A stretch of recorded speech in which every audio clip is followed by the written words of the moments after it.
Protests against the new Arizona law started in several American cities weeks ago, soon after the state's governor signed the legislation into law.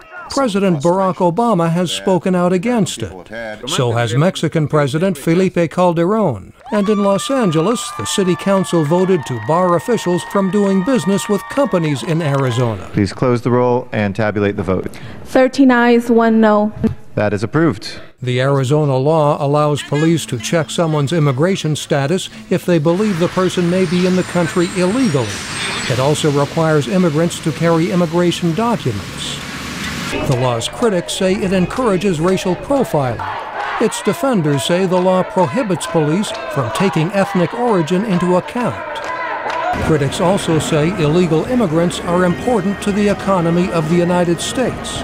There are several million in California and nearly 500,000 in Arizona, and they are usually indistinguishable from legal immigrants.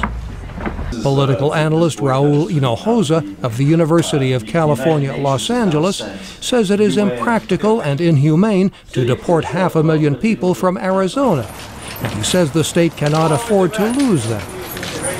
Our estimates are minimally anywhere from $13 billion to as much as $100 billion in lost economic activity in Arizona if they were to deport the undocumented population of the state. Hinojosa says a UCLA study shows that legalizing the estimated 12 million illegal residents could boost the U.S. economy by more than $100 billion a year.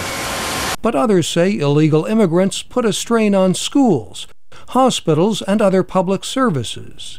At a center for day laborers in California, immigrants say they are in the United States to work and are worried about what is happening in Arizona. I've tried to look for information in the news, the internet, in magazines, but generally speaking, it all points to being Hispanic in origin, or, well, perhaps to not having documents. Work on a fence along the U.S.-Mexico border is stalled, and U.S. Senator John McCain of Arizona says finishing it will curb illegal immigration.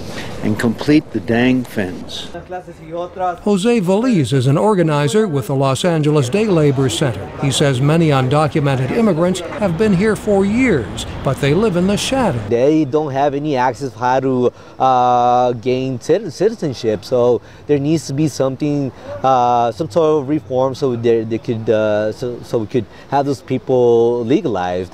Both supporters and critics of the Arizona law say the problem must be solved at the federal level and that Congress needs to tackle the controversial issue of immigration reform. Mike O'Sullivan, VOA News, Los Angeles.